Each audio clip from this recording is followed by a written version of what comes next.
महापुरुषों का सानिध्य, ये उनके अग्नि वस्त्र, ये उनकी ज्वलंत जलती हुई आग, उनके पास रहने से, उनके पास बैठने से,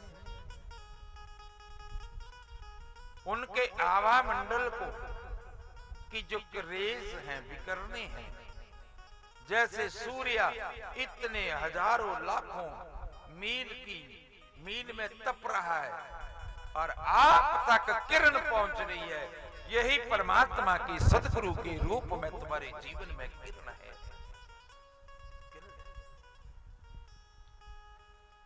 सद्गुरु किरण है, संत किरण है, ग्रंथ किरण है, जो किरण तुम तक पहुंचती है। और एक बात और याद रखना, किरण जलाती नहीं है, किरण सुखाती है। किरण तुम्हारे गीलेपन को सुखाती है, और इस सुखाने को ही कोई निर्माण कहता है, कोई मोक्ष कहता है, कोई मुक्ति कहता है, कोई कैवल्य कहता है, कोई धर्म कहता है, कोई पूजा कहता है। इसी का दान, इस आग का दान, इस किरण का दान, इस ताप का दान बाहर के ताप को मुक्त कर देता है, ये सद्गुरु का ताप। इसलिए कहा त्रिताप, ताप तरह विनाशायो, ताप तरह विनाशायो, श्री कृष्णाय वयम् नमः। यह कहा संत बचन शीतल सुधा, कर ताप तरह नाश, कर्त ताप तरह नाश, जो त्रिगुणों को मिटा देता है। ताप का मतलब जो हमें जला रहे बाहर की वासनाएं, ऐशनाएं, तृष्णाएं, महत्वाकांक्षाएं, हमारी डिजायर, हमारी रिक्वायर, हमारा ममत्व, इनको ये सुखा देता है। और याद रखना, संसार में इसको जिंदा रखना है, संसार में इसी को जीवंत रखना है, तो आपको जड़ें जमीन में गड़ानी पड़ेगी, जमीन में जड़ों को गाड़ना पड़ेगा, मड में जड़ों को डिबोना पड़ेगा, कीचड़ में जड़ों को रखना पड़ेगा, यदि संसार में जीवित रहना है, रखना है इसको। तो आप कमल को धूप में उखाड़ कर कितने रख दो, वो इसको जीवन नहीं दे सकता है, वो इसका जीवन छीन सकता है। कमल को बाहर रख दें, सूर्य उसको जला तो सकता है, पर सूर्य उसे खिला नहीं सकता। यदि उसी कमल को आप सागर में डाल दें, कीचड़ में डाल दें जड़ों को, जल में डाल दें जड़ों को, तो सूर्य ही उसे तब जलाएगा नहीं, तब कमल को खिलाएगा, तब कमल को खिलाएगा। कमल खिला रहे, ये संसार में रहने का नियम है गुरु के निकट।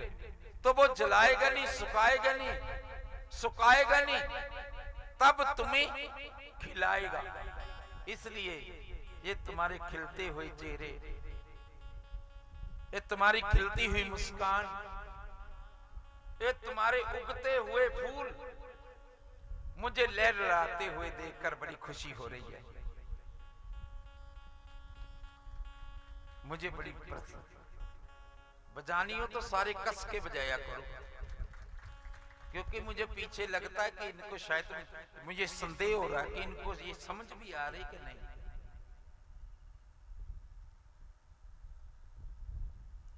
संसार में गुरु इसलिए प्रत्यक्ष जरूरी है, पास में जरूरी है, पास में निकट जरूरी है संसार में, इसी कि वो किरण। आप संसार में हैं, आप दलदल में हैं, आप मड में हैं। तन क्या है? मड। तन क्या है? मड, कीचड़। 5 तत्वों का संग्रह, 5 एलिमेंट्स, जिसको कहा क्षिति जल पाव का गगन समीरा पंच रचित अति अदम शरीर।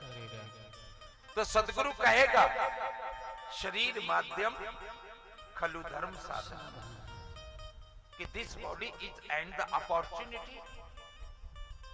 ये हमें एक अवसर मिला है और गुरु इस अवसर का तुम्हें लाभ लेना बता देता है कि इसका बेनिफिट क्या है, और इससे पहले पहले बेनिफिट ले लें। शरीर सुख और संसार में अब के लिए गुरु इसको खिलाता है, जलाता नहीं। जला तो संसार रह ही रहा, जला तो संसार रह ही, क्योंकि वो इतना जल रहा है, वो दूसरे को निकलते बढ़ते रगड़ लगा रहा है, उस रगड़ में वो भी भड़क रहा है। ईर्ष्या की, द्वेषना की, शब्द की चोट बड़ी तेज होती है। शब्द ही तो पीड़ा दे जाते हैं, और शब्द ही मल्लम है, शब्द ही पीड़ा है, घाव है। तो वो इतने जल रहे हैं कि उनका सेक हम तक पहुंच, हम तक चला। तो ये रगड़ जब संसार में गुरु की किरण के रूप में आती है तो वो जलाती नहीं, वो जलाएगी नहीं, वो तुम्हें खिलाएगी, खिलना, वो तुम्हारे बीजों को खिलाएगी। और यदि ये तो अब के लिए हुआ, और तब के लिए वो ही सनिध्या, वो ही गुरु, जब तुम्हारी कली खिल जाएगी, फूल बन जाएगी। कली प्रेम है और भक्ति फूल है, भक्ति का जनक ही फूल है। प्रेम कली है और भक्ति फूल, वो खिल जाता है। और याद रखना, फूलों में बीज होते हैं, फूलों में ही तो बीज होते हैं, फूलों में ही फूलों के बीज होते हैं। उस पौधे में ही उस पौधे का बीज होता है, वो तो मिट गया होता है स्वयं जड़ों में नीचे, पर उसके बाद वो जब वो खिल जाता है,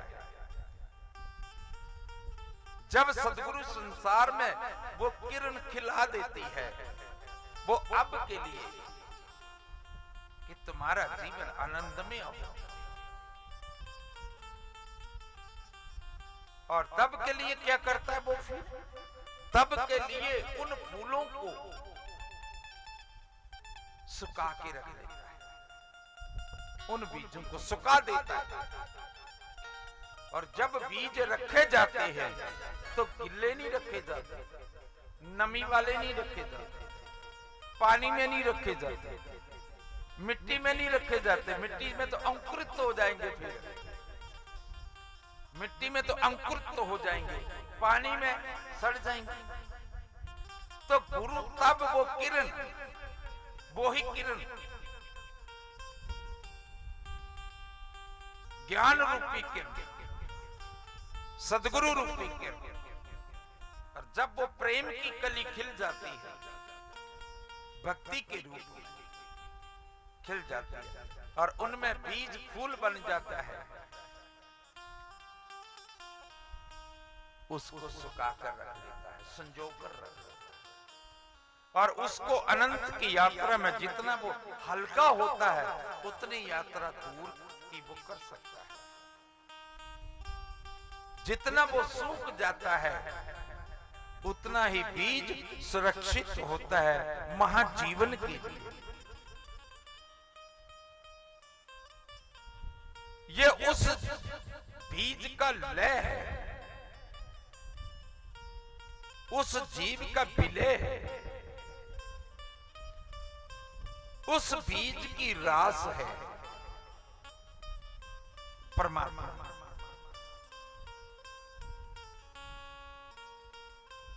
उस बीज का टूट जाना, उस बीज का सूख जाना, क्योंकि अब उसमें वासनाएं ऐसनाएं ये तो रही, वो तो सूख गई, वो तो नमी बाहर की बाहर ही दे दी,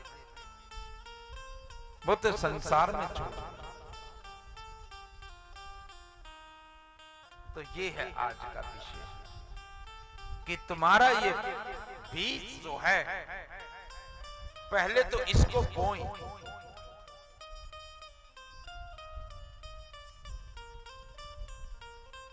तुम माली बन जाए। माली दा कम पानी लाउना किते पर पर मशका लावे, उस मालिक दा कम फल फुल लाउना, वो लावे चाहे ना लावे। ये फिक्र तुम मत करना, ये भक्ति की फिक्र तुम मत करना कि मेरे से भक्ति नहीं हो रही, उठ नहीं रहा, जाग नहीं रहा है। तुम अपने काम को करते रहना, अपने काम को, तुम अपनी ड्यूटीज को, अपने कर्तव्य को संसार में रहते हुए निभाते चले। फक्कड़ थोड़ी बनी।